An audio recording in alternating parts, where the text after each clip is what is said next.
Yusuf elli almazның hırıdarı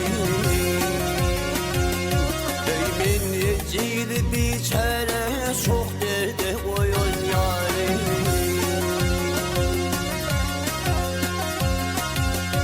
Eymen aşığı varım men Yennüdüğü kuman etme Düşmanları tavdiyle dostum kıyamet etme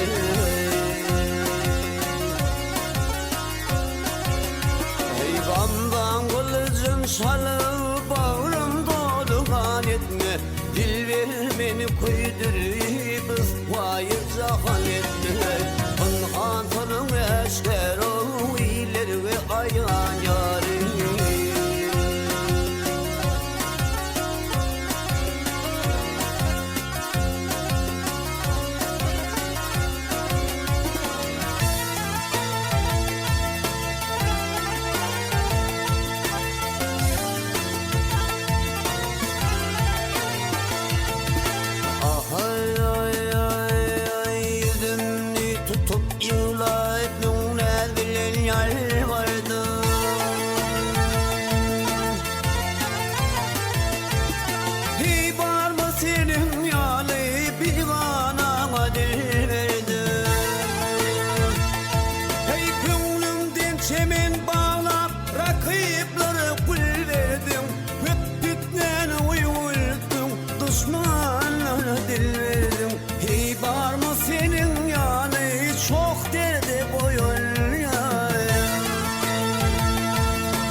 Çeşmimle sürtünni Elilli yürek bağrım Gel ödümü taltinni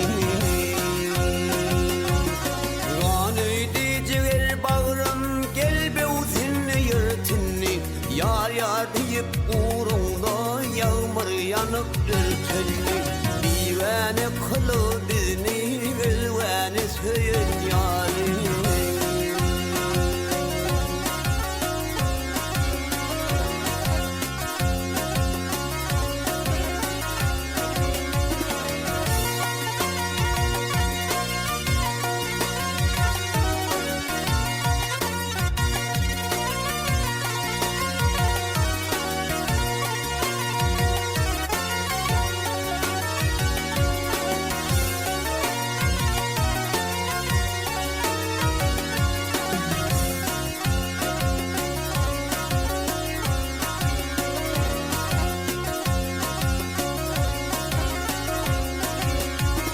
Gamdan kılıcın çalıp bağrım dolu kan etme Dil vermeni kıydırıp ısvayı zahan etme Anhatırın eşker o ileri ve ayağın yâri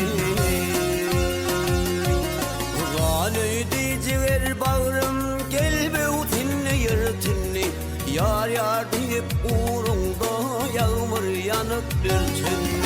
Divane kılı bizno gülveni söyün